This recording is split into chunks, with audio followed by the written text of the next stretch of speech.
Sa ngalan ng Ama, ng Anak at ng Espiritu Santo. Amen. Sumainyo ang Panginoon. At sumayo rin. Mga kapatid, halinan tumulog sa banal na habag ng Panginoon. At upang tayo maging marapat makibahagi sa ating pagdiriwang, aminin natin ang ating mga kasalanan. Inaamin ko sa makapangyarihang Diyos at sa inyo mga kapatid, lalubha ako nagkasala sa isip, sa salita at sa gawa, at sa aking pagkukulang. Kaya sinasamo ko sa mahal na Birheng Maria, sa lahat ng mga anghel at mga banal, at sa inyo mga kapatid na ako'y panalangin sa Panginoong ating Diyos. Kawan tayo na makapangyarihang Diyos, patawarin tayo sa ating mga kasalanan, at patnubayan tayo sa buhay na walang hanggan. Amen. Amen.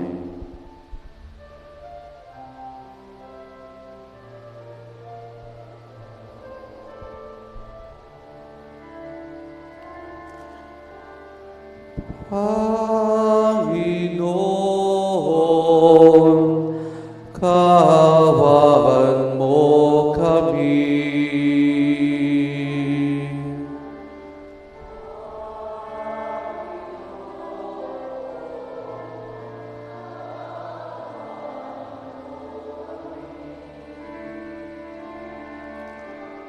Kristo, kaawaan mo kami.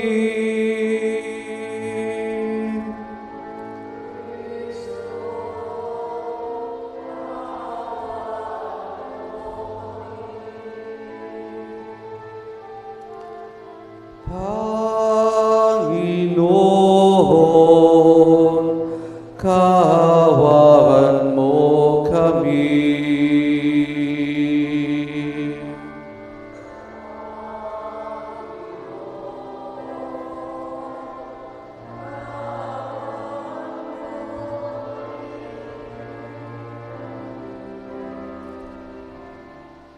Manalangin tayo. Ama naming makapangyarihan, dito pa man sa lupang ibabaw, kami pinapagsala mo na sa mga nakalaan at sa kalangitan. Pangasawaan mo ang buhay namin araw-araw upang sa pamumuhay sa iyong piling sa kaliwanagan, kami yung maakay sa pamamagitan ni Jesus, kasama ng Espiritu Santo magpasa walang hanggan. Amen.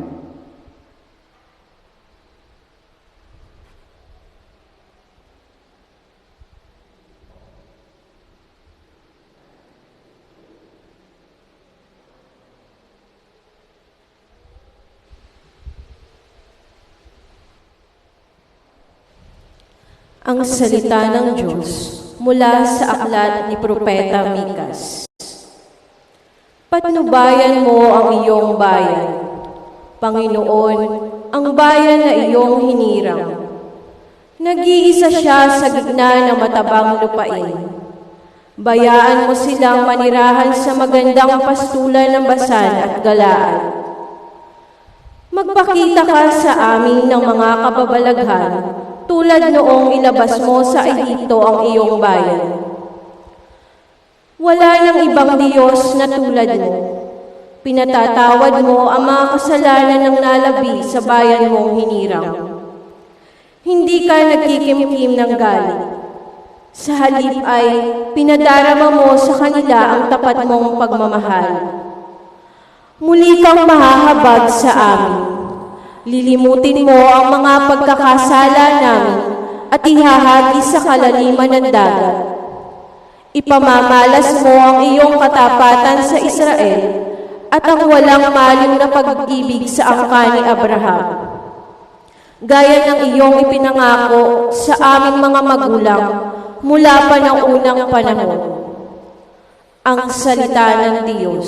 Salamat sa Diyos. Salmong tugunan, ang itutugon po natin. Ang ating mahabaging Diyos ay nagmamagandang loob. Ang ating mahabaging Diyos ay nagmamagandang loob. Panginooy papurihan, purihin mo kaluluwa. Ang pangalan niyang banal, purihin mo sa tuwina.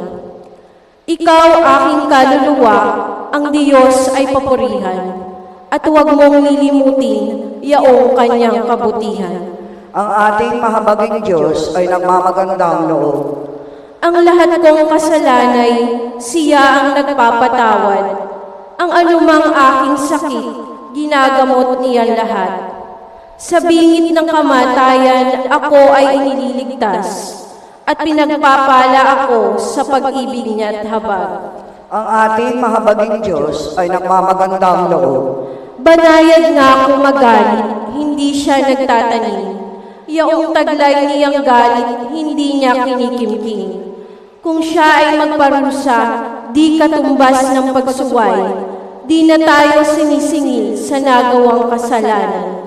Ang ating mahabaging Diyos ay nagmamagandang loob.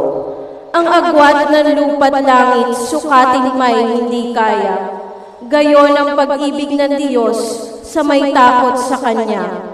Ang silangan at kanluran, kung gaano ang distansya, gayon-gayon ang pagtingin sa sinumang nagkasala. Ang ating mahabaging Diyos ay nagmamagandang loob.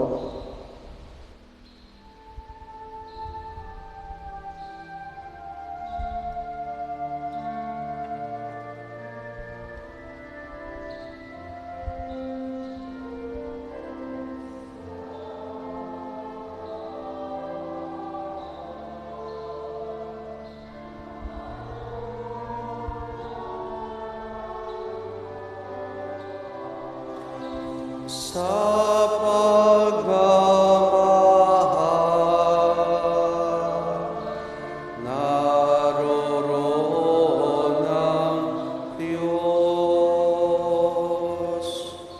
Sumainyo ang Panginoon. At sumaiyo rin. Ang mabuting balita ng Panginoon ayon kay San Lucas. Papuri sa iyo, Panginoon. Noong panahong iyon, ang mga publikano at mga makasalanan ay nagsisilapit o pamakinig kay Jesus. Nagbulong-bulungan ang mga pariseo at ang mga eskriba. Ang sabi nila, ang taong ito'y nakikisalamuha sa mga makasalanan at nakikisalo sa kanila. Kaya sinabi sa kanila ni Jesus ang talinhagang ito, isang tao ang may dalawang anak na lalaki. Ang wika ng bunso, Ama, ibigay na po ninyo sa akin ang mamanahin ko, at binahagi sa kanila ng ama ang kanyang ari-arian. Pagkalipas ng ilang araw, ipinagbili ng bunso ang kanyang ari-arian at nagtungo sa malayong lupain. Taglay ang buhay niyang kayamanan, at do'y nilustay ng lahat na sa diwasong pamumuhay. Na malusay na niya ang kanyang kayamanan, nagkaroon ng matinding tagutom sa lupain yaon, at nagdalita siya. Kaya't namasukan siya sa isang mamamayan ng lupang yaon. Siya'y pinapunta nito sa bukid upang mag-alaga ng baboy. Ibig sana niyang punan ng kanyang pagkain kahit mga bungang kahoy na pinakakain sa mga baboy, ngunit walang magbigay sa kanya. Nang mapag-isip-isip niya ang kanyang ginawa, nasabi niya sa sarili, ang mga alila ng aking ama ay may sapat na pagkain at lumalabis pa. Samantalang ako'y namamatay sa gutom dito. Babalik ako sa ama at sasabihin ko, Ama, nagkasala po ako sa Diyos at sa inyo. Hindi na po karapat-dapat na tawagin ninyong anak. Ibilang na lamang ninyo ako isa sa inyong mga alila. At tumindig siya tumaroon sa kanyang ama. Malayo pa'y natanawan na siya ng kanyang ama at itilabis na nabag sa kanya. Kahit patapos siyang sinalubong, niyakap at hinagkan. Sinabi ng anak, Ama, nagkasala po ako sa Diyos at sa inyo. Hindi na po karapat-dapat na tawagin ninyong anak. Ngunit tinawag ng ama ang kanyang mga alila. Madali, dalhin ninyo rito ang pinakamahusay na damit at isuot sa kanya. Suotan siya ng singsing at panyapak. Kunin ang pinatabang guya at patayin. Kumain tayo at magsaya, sapagkat namatay ng anak kong ito, ngunit muling nabuhay. Nawala, ngunit nasumpungan. At sila'y nagsaya. Nasa bukid noon ng anak na panganay. Umuwi siya at nang malapit na sa bahay ay narinig niya ang tugtugan at sayawan. Tinawag niya ang isa sa mga alila at tinanong, Bakit? May ano sa atin? Dumating po ang inyong kapatid, tugon ng alila. Ipinapatay ng inyong ama ang pinatabang guya sapagkat nagbalik siyang buhay at walang sakit.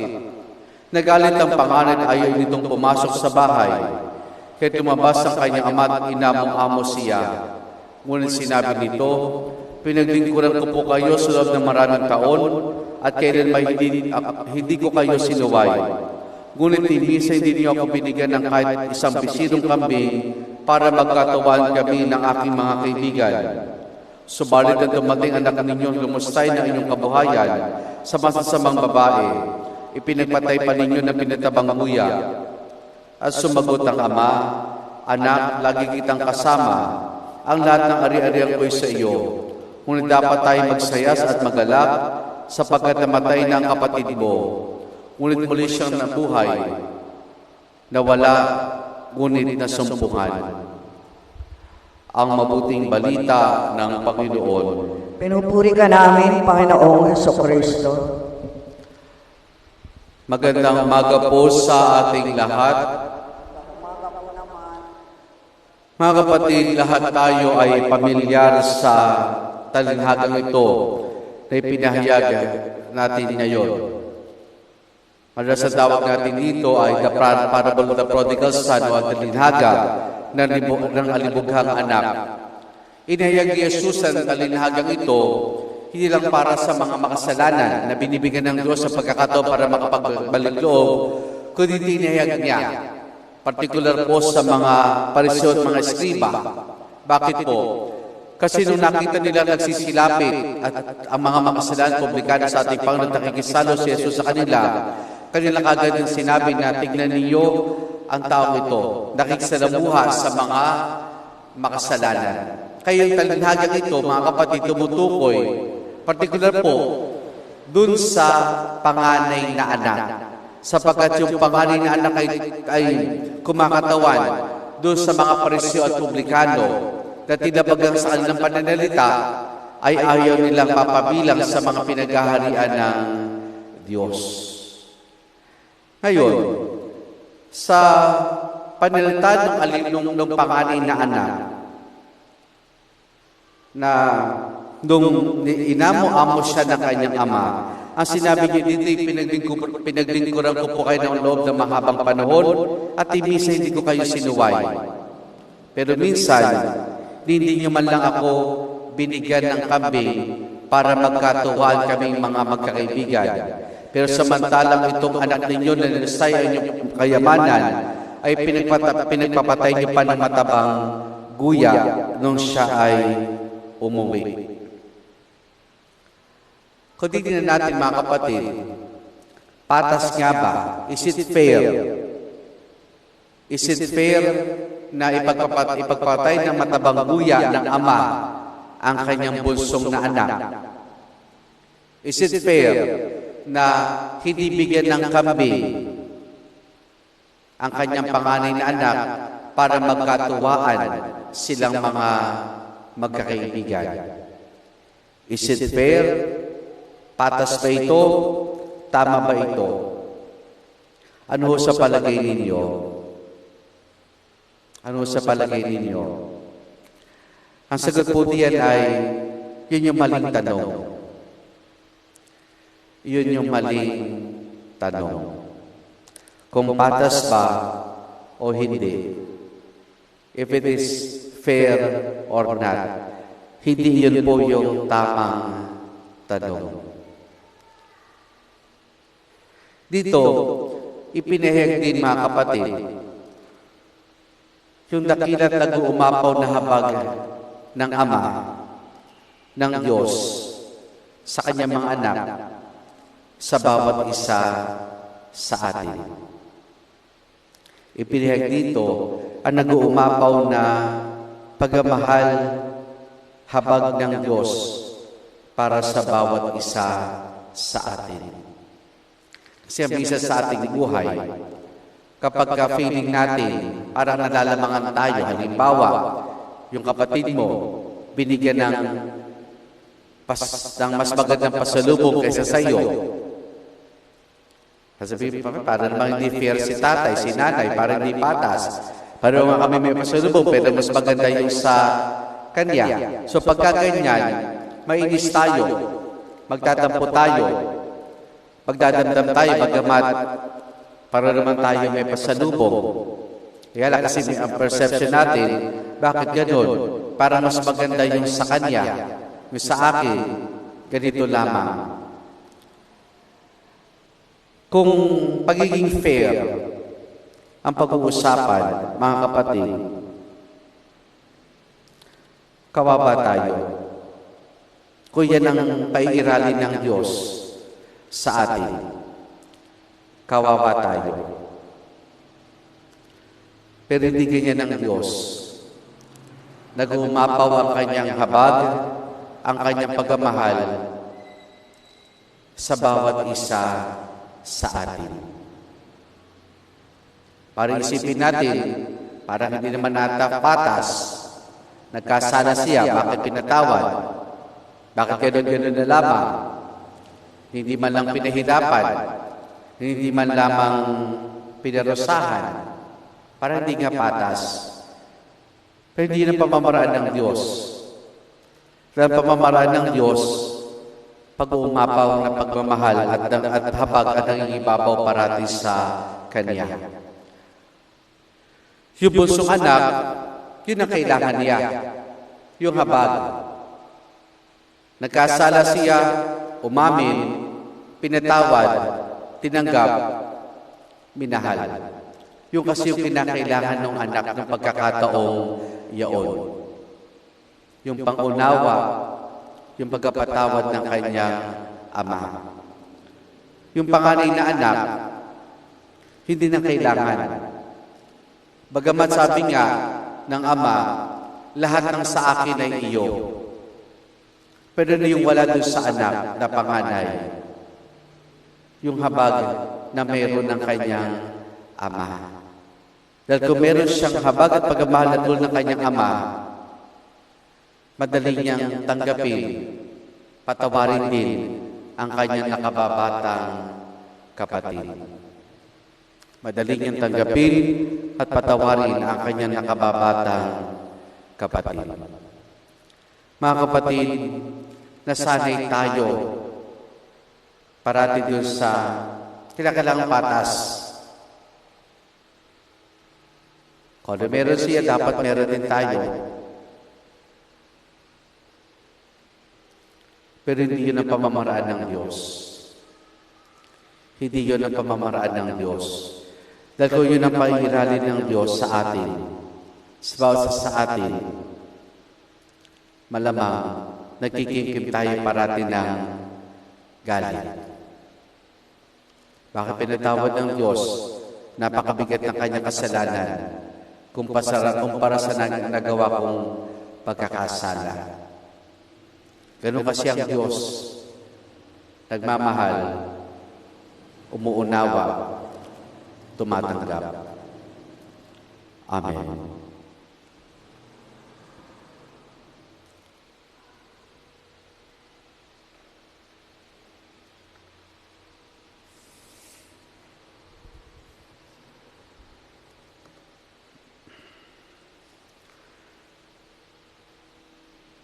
Ang talinhaga ng alibogang anak ay nagpapayag sa isang payak, subalit malalim na paraan ng katotohanan ng pagbabagong loob ang nagagawa ng pag-ibig at habag sa ating mundo.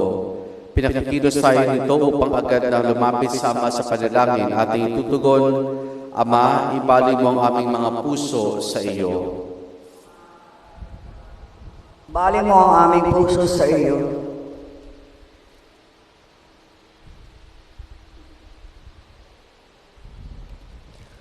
Sa paggabay ng Santo Papa at ng mga obispo, tuwina ay malugod na tanggapin nawa ng ating kaparian ang mga nagsisisi at naghahangad na makipagkasundo sa Diyos.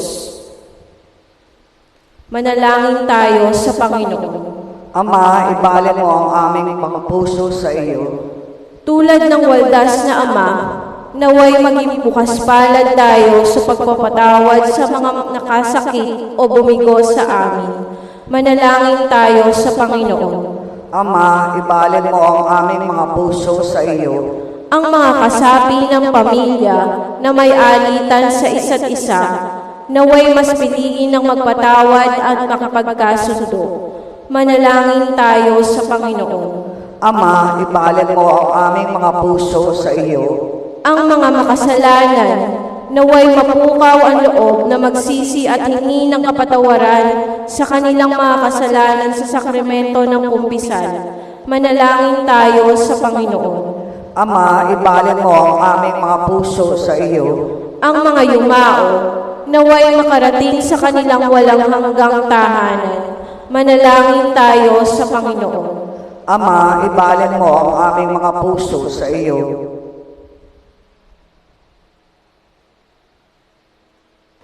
Ating idulog sa Diyos, iba pa nating intensyon at panalangin.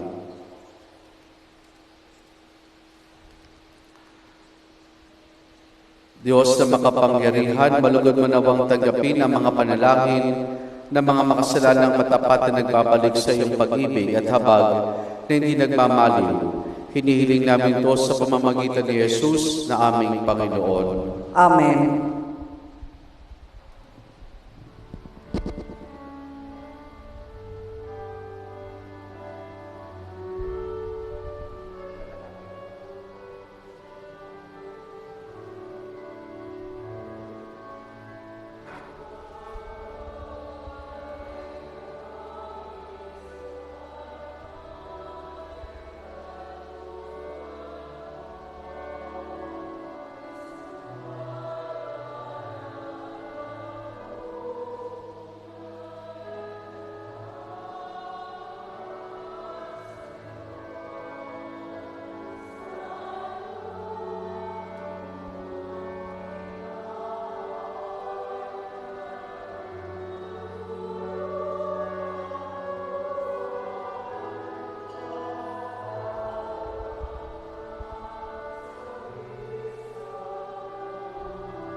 Manalangin kay mga kapatido pang ang pagkain natin ay kalugdan ng Diyos sa amang makapangyarihan.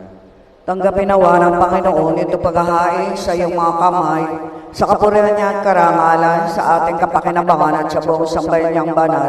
Ama naming lumikha, sa ginaganap naming pagdiriwa ngayon, pangyarihin mo ang kaligtasan sa aming niukol, upang pagtimpiin kami nito sa pagnanais, sa pagmamalabis at akayin kami sa kalubong pagkasagi. Sa pamamagitan ni Jesus, kasama ng Espiritu Santo, magpasa walang hanggan. Amen. Sumainyo ang Panginoon. At sumaiyo rin. Taas sa Diyos sa inyong puso at diwa. Tinaas na namin sa Panginoon. Pasalamatan natin ang Panginoong ating Diyos. Marapat na siya ay pasalamatan. Ama naming makapangyarihan, tunay nga marapat na ikaw ay aming pasalamatan sa pamamagitan ni Jesus na aming Panginoon. Sa pagkabakasakali mo kami bubuti, isinugo mo si Jesus upang pangunahan kami. Bilang pagsunod sa iyong atas sa bigay, ipinahayag na iyong anak ang iyong kalooban ng mga pitukha ay kanyang damayan. Kaya na iyong inihahandog ang pagkakataong aming ay sa loob, ang kanyang ganap at kusang paglilingkod, upang sa'y lagi kaming makasunod. Kaya kaisa ng mga anghel, nagsisiawit ng papuri sa nang walang humpay sa kalangitan, kami nagbubunyi sa iyong kadakilaan.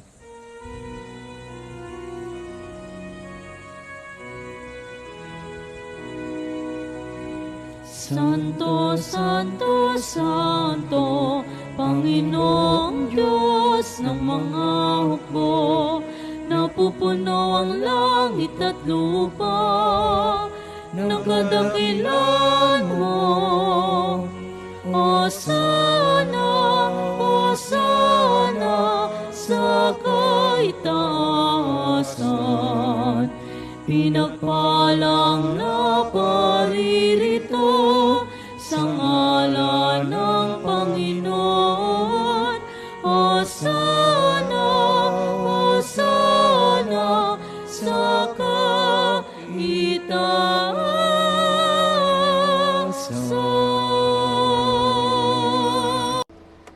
Ama naming banal, ikaw ang bukal ng tanang kabanalan. Kaya't sa pamamagitan ng Espiritu, gawin mong banal ang mga kaloob na ito upang para sa amin, maging katawan at dugo ng aming Panginoong Hesukristo. Bago niya pinagtisang puso ng loob na maging handog, hinabakan niya ang tinapay, pinasalamatan kaniya, pinaghati-hati na yon. Iniabot sa kanyang alagad at sinabi, tanggapin ninyo lahat ito at kanin itong aking katawan na ihahandog para sa inyo.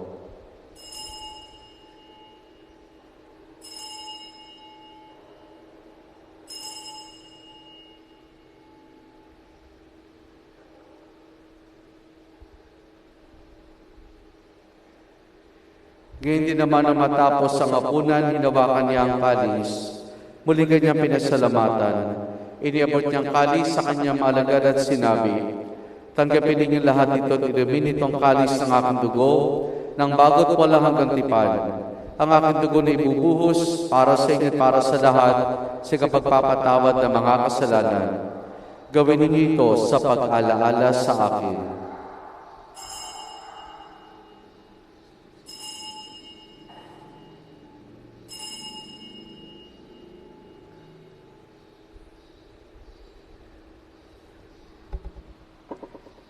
Ang misteryo ng ating pananampalataya.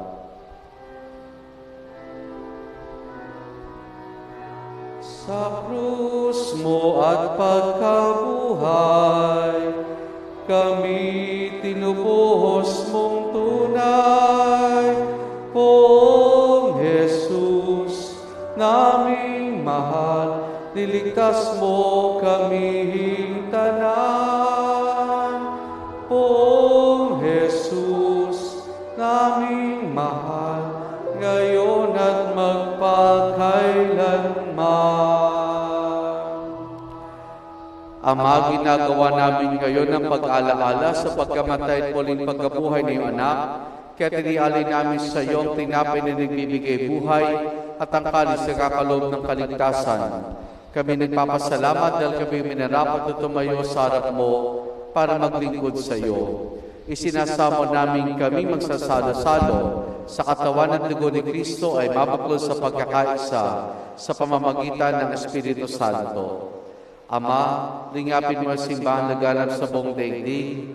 Puspusin mo kami sa pag-ibig kay San Francisco naming Papa at Denis aming Obispo at ang Tanang Kaparian. Alalahanin mo rin mga kapatid naming nahimlay na may pag-asang sila'y muling mabubuhay, gayon din ang lahat ng mga pumanaw at mga kaluluwa sa purgatorio. Kaawan mo sa patuloyin sa iyong kaliwanagan. Kaawaan mo at pagindapati kaming lahat na makasalo sa iyong buhay na walang wakas, kaysa ng mahal na Birheng Maria na Ina ng Diyos, ang kanyang kabiyak ng puso, si San Jose, kaysa ng mga apostol, si San Juan Bautista, at ang lahat ng mga banal na namuhay dito sa daigdig ng kalugod-lugod sa iyo, may pagdiman nawa namin ang pagpupuri sa kararangal mo sa pamamagitan ng iyong anak na aming Panginoong Hesukristo. Sa pamamagitan ni Kristo, kasama niya at sa Kanya, ang lahat ng parangal papuri sa iyo, Diyos amang makapangyarihan, kasama ng Espiritu Santo, magpa sa walang hanggan.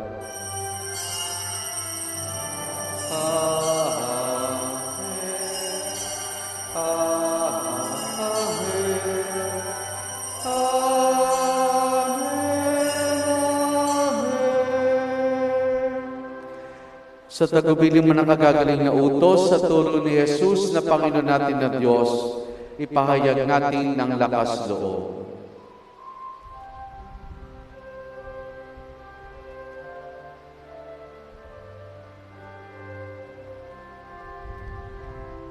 Ama namin, sumasalangit ka, sambahin ang ngalan mo, mapasa amin ang kaharian mo, sundin ang loob mo dito sa lupa para nang sa langit. Bigyan mo kami ngayon ng aming kakanin sa araw-araw at patawarin mo kami sa aming mga sala para na pagpapatawad namin sa nagkakasala sa amin, at huwag mo kaming ipahintulot sa tukso, at iadya mo kami sa lahat ng masama.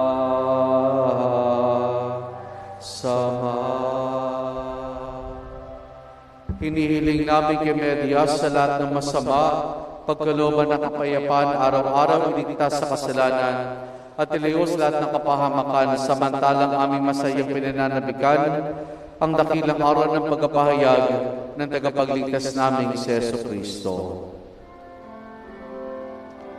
Sapagkat iyo ang kaharian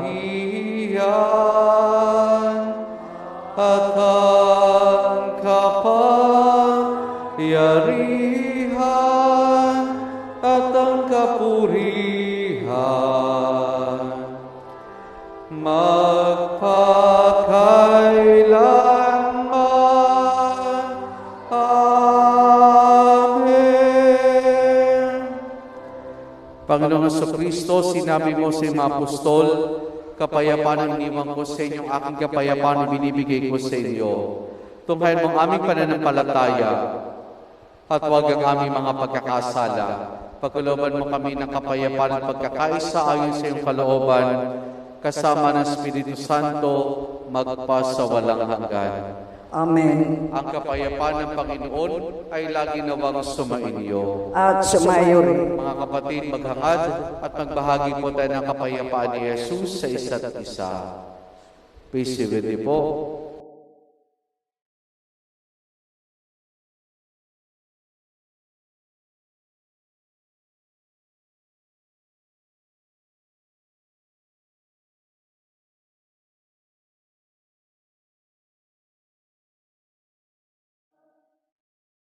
Ng mga kasalanan ng mundo,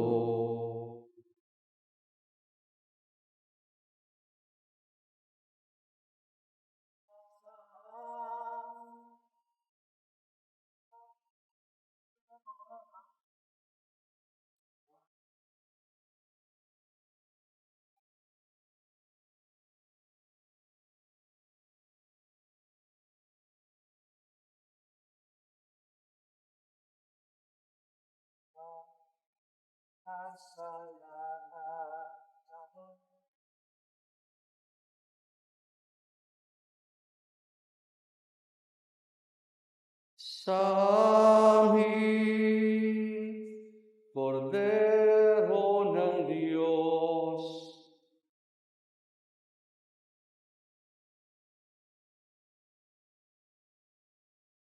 Kordero ng Diyos na nag-aalis ng mga kasalanan ng mundo,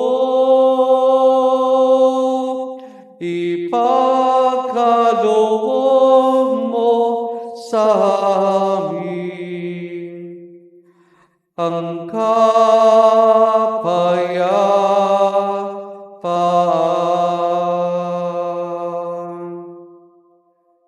Narito si Jesus, ang Kordero ng Diyos. Siya nagaling sa mga kasalanan ng sanlibutan. Mapalad ang mga inaaniya niya makiisa sa kanyang banal na piging. Panginoon, hindi ako karapat-dapat na magpatuloy sa iyo, ngunit sa isang salita mo lamang ay gagaling na ako.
Manalangin tayo.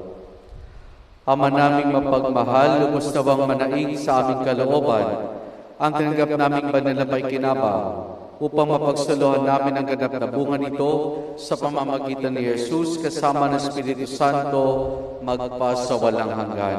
Amen. Sumayin niyo ang Panginoon At sumaiyo rin. at pagpalain tayong lahat ng mabutit mapagmahal na Diyos Ama, Anak at Espiritu Santo. Amen. Naialay na natin ang pagdiriwan ng banal na misa, humayat tayong taglay ang kapayapaan at pag-ibig ng Panginoon. Salamat sa Diyos. Magandang umaga po sa ating lahat.